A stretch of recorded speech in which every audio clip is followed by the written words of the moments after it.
জন্মদিনে নতুন কাজে যুক্ত হলেন সঙ্গীতশিল্পী প্রীতম হাসান। শিহাব শাহীন পরিচালিত ক্যাকটাসে অভিনয় করতে যাচ্ছেন এই তারকা, যেখানে তার বিপরীতে আছেন মেহজাবিন চৌধুরী। এবারই প্রথম একসাথে অভিনয় করছেন দুজনে। জন্মদিন উপলক্ষে চরকি অরিজিনাল সিরিজ ক্যাকটাসে চুক্তিবদ্ধ হয়েছেন তিনি, যেখানে উপস্থিত ছিলেন অভিনেত্রী মেহজাবিন চৌধুরী, পরিচালক শিহাব শাহীন, চরকির প্রধান নির্বাহী কর্মকর্তা রেদওয়ান রনি সহ আরও অনেকেই। জানা গেছে খুব শিগগিরই শুরু হবে ক্যাকটাসের দৃশ্য ধারণ। সিনেমাটিতে আরও অভিনয় করবেন মানুষ বন্দ্যোপাধ্যায়, সালাউদ্দিন লাবলু, শাহাদাত হোসেন, নাজিবা বাশার, সঞ্জিদা তাসনিম। মেহজাবিনের সাথে কাজ করার এক্সপিরিয়েন্স ইটস ওয়ান্ডারফুল। সোফার আমরা অনেকগুলো রিহার্সাল করেছি। She is a wonderful human being.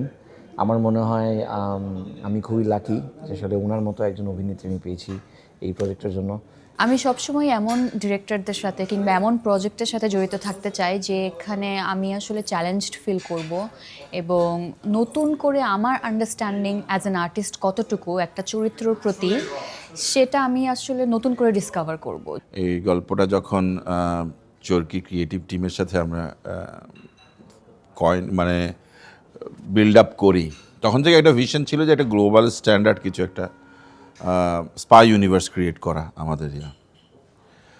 কিন্তু ম্যাসিভ স্কেলে কাজ করার যেটা আমাদের যে লিমিটেশন আছে আমাদের ওটিটি ইন্ডাস্ট্রির, আমাদের পুরো ইন্ডাস্ট্রি, সেই জায়গা থেকে একটা সীমাবদ্ধতা তো আছেই। কিন্তু তবুও যতখানি স্ট্রেচ করা সম্ভব আমরা কিন্তু ততখানি স্ট্রেচ করেছি। বিদেশ থেকে দেশে রেমিটেন্সের টাকা আসে নিরাপদে।